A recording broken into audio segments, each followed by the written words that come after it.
didn't like to perfume their environments, but even more importantly, when you released incense in a temple, the god or the goddess actually embodied themselves in the incense. So what you were smelling wasn't just the incense, it was the aroma of the deity. In the 9th year of her reign, the pharaoh launched the expedition to Punt, an epic quest for the rarest treasures of the ancient world.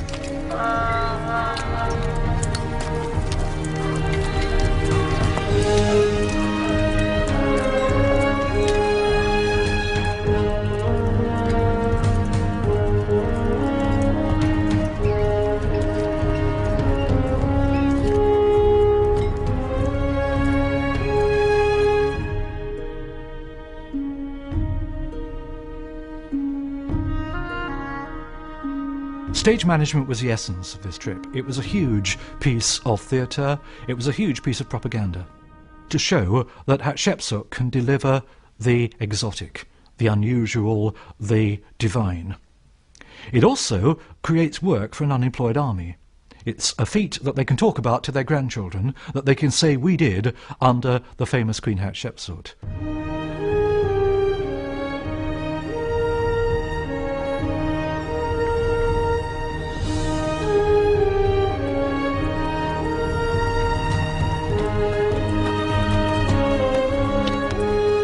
The walls of Hatshepsut's temple proclaimed the mission to have been a triumphant success.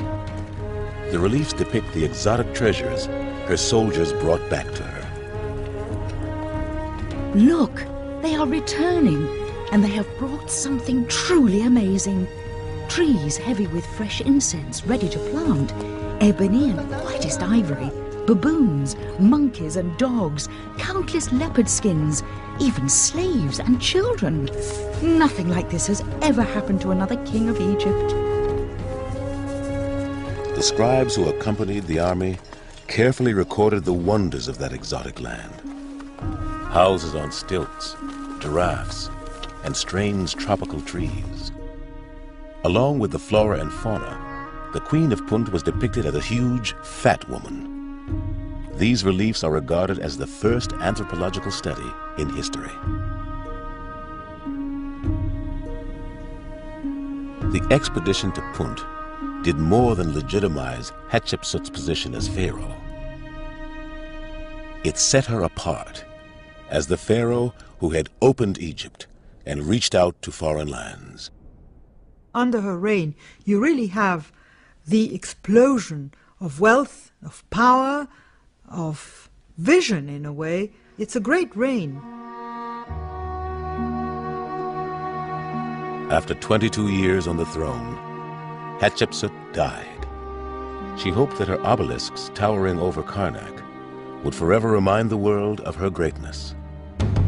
But she had stolen the name of Pharaoh from her stepson, and for this, he would make her pay. Thutmose III, rightful heir to the throne, was 25 years old and ready to claim his inheritance.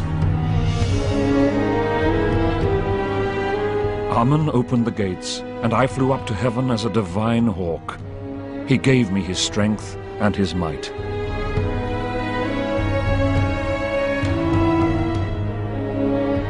Thutmose quickly reconnected himself with the line of warrior pharaohs, Akhmos and Kamos.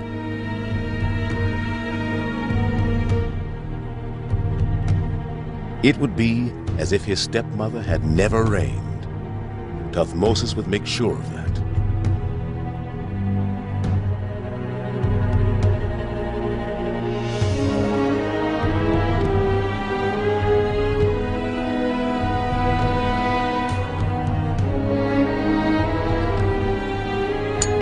Thutmose had her obelisks bricked up and ordered that Hatshepsut's name and image be carefully removed from every corner of Egypt.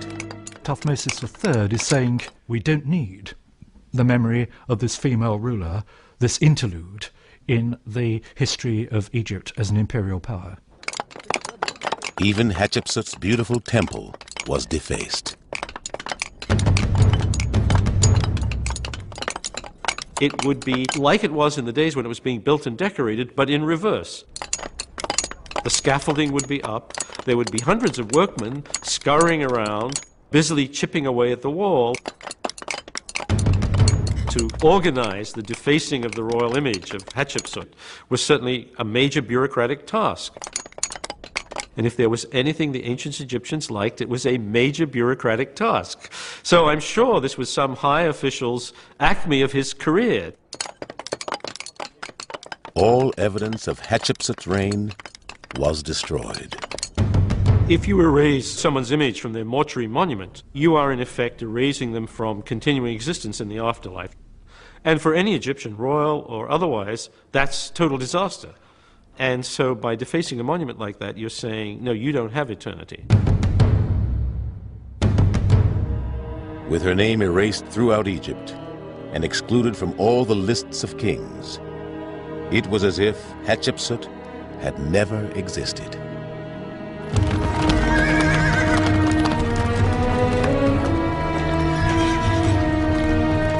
The death of a pharaoh was always a time for neighboring nations to test the resolve of a new successor. Now a coalition of Middle Eastern princes moved south and gathered in the city of Megiddo, threatening Egyptian trade and influence in the region. Perhaps his enemies thought Thutmose would be weak. If so, they had made a terrible mistake. Thutmose had waited over 20 years for this moment. He intended not just to push back these warlike rulers, but to take over their countries. Thutmose was planning what no Egyptian pharaoh had ever dreamed of: to build an empire. The strategy was hammer, hammer, hammer, hammer. He realized that in order to build up a secure basis of power in the Eastern Mediterranean, that it was going to take a great military effort, that it was going to take many, many campaigns. And so that's what he did.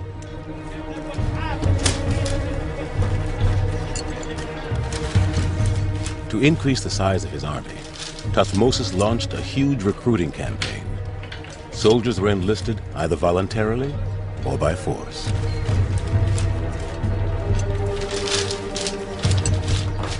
And they had to be armed, and we know there were these great armories filled with weapons and shields and things of this kind, and every soldier was given his gear, his kit.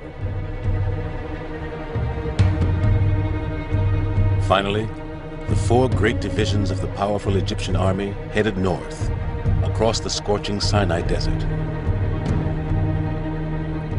They moved boldly up the Mediterranean coast.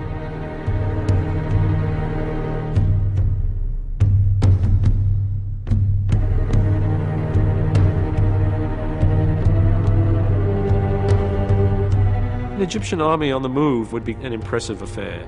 The leadership was quite interested in maintaining the movement of the army as something that had considerable visual impact.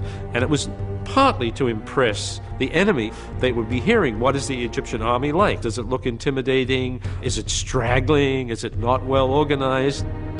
But it was also very important for the army that it should have a sense of itself as a very well organized entity with very high spirit. Led by the pharaoh Thutmose himself, 20,000 men marched toward Megiddo.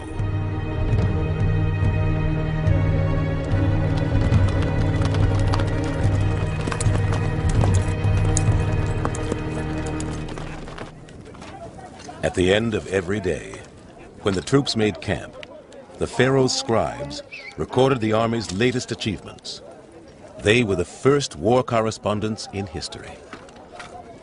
He has scribes write down in a day book all the events that take place. When they start, where they start marching, where they set up camp, how many troops there are, how much they need to eat, all the actual day-to-day life of an army on the move. 4th month of winter, day 25.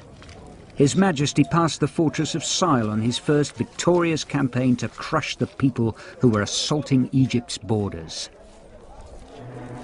Back in Egypt, their accounts were recorded on the walls of the Karnak temple.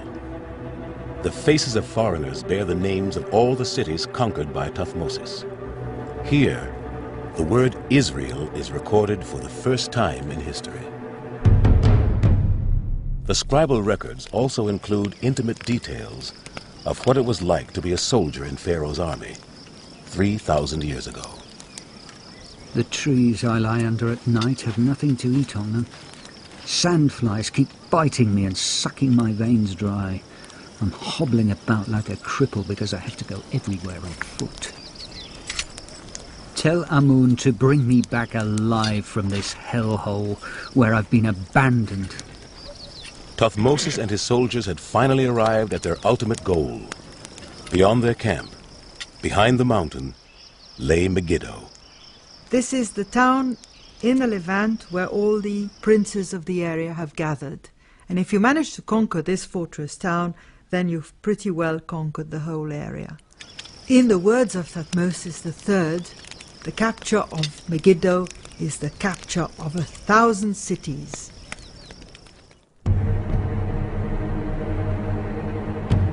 On the 16th day of the first month of summer, 1456 BC, the 25-year-old Pharaoh stood on the Carmel Ridge and faced one of the greatest dilemmas in Middle Eastern warfare.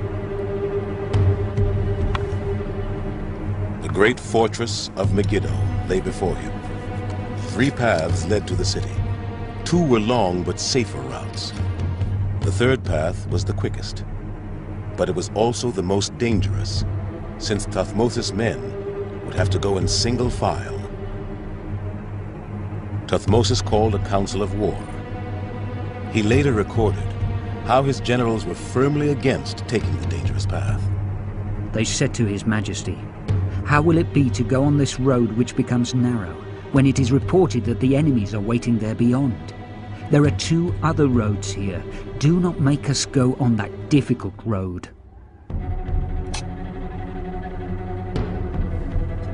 Ultimately, the last word fell to the young Pharaoh. His generals and men would have to live and perhaps die by his decision. The enemy expected Thutmose III to come from the easy road. They were waiting for him there. They never thought that the army of Thutmose III will come from the left side and take this narrow, impossible road. But he said, no, that is the road to victory.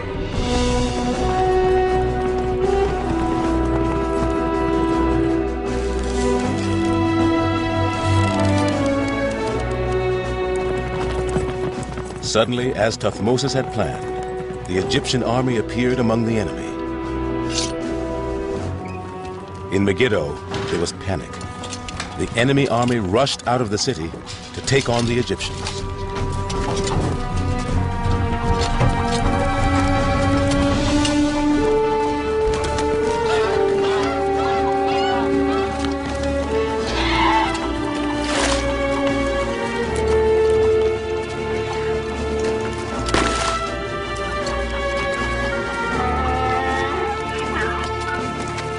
It would have been clanking, noisy, dusty.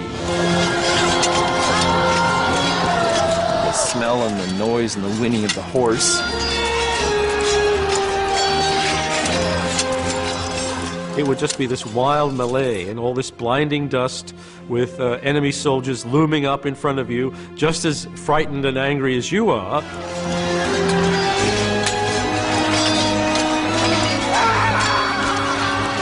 His Majesty set out on his electrum chariot, dressed in his battle gear, strong-armed like Horus the Lord, his father Amun strengthening his arms. The Egyptians forced the enemy to flee, back within the walls of Megiddo.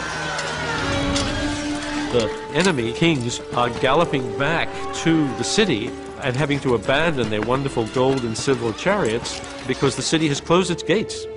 The city is not going to open its gates while the Egyptian army is out there, and these kings have to be hauled up the city walls in knotted garments that the people had let down. It was a complete rout. The enemy crumpled completely before the Egyptian attack.